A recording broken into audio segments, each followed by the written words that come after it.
అనంతపురం జిల్లా పుట్లూరు మండలం కోమటికుంట్లలో కూలీ ఖాతాలో 1,84,00,000 జమయ్యాయి. గ్రామానికి చెందిన శ్రీనివాసులు నాయుడు ఖాతాలో గుర్తు తెలియని వ్యక్తులు భారీ మొత్తాన్ని జమ చేశారు. ఇంత మొత్తం జమ కావడంతో బ్యాంకు అధికారులు ఆరా తీస్తున్నారు. శ్రీనివాసులు నాయుడిని వివరాలు కోరారు.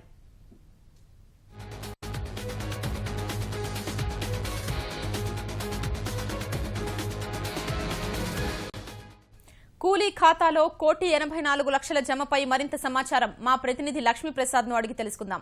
లక్ష్మీప్రసాద్, చెప్పండి, ఇంత భారీ మొత్తం నగదు ఎక్కడిది? ఖాతాదారుడు, బ్యాంక్ అధికారులు ఏమంటున్నారు?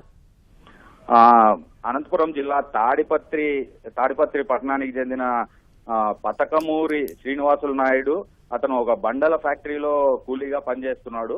ఆయన భార్య అంటే గతంలో బీసీ సంఘం లీడర్ గా ఆయన భార్య పనిచేసింది. అంటే ప్రస్తుతం వీళ్ళిద్దరూ కూలీలుగానే ఉన్నారు. వీళ్లకు తాడిపత్రి ఆంధ్ర బ్యాంక్ లో అకౌంట్ ఉంది, అంటే సేవింగ్ అకౌంట్ ఉంది. ఈ అకౌంట్ లో 1,84,00,000 రూపాయలు పడ్డాయని చెప్పి వాళ్లకు మెసేజ్ రావడం జరిగింది. దీంతో ఆంధ్ర బ్యాంక్ అధికారులు కూడా హైదరాబాద్ నుంచి నువ్వేం పని చేస్తావు, ఏంటి, నీకు ఈ డబ్బు ఎక్కడి నుంచి వచ్చిందని అడగటం జరిగింది.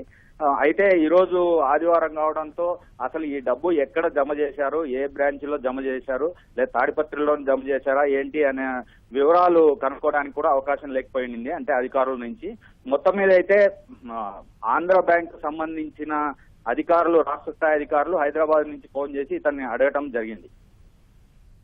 ధన్యవాదాలు లక్ష్మీప్రసాద్.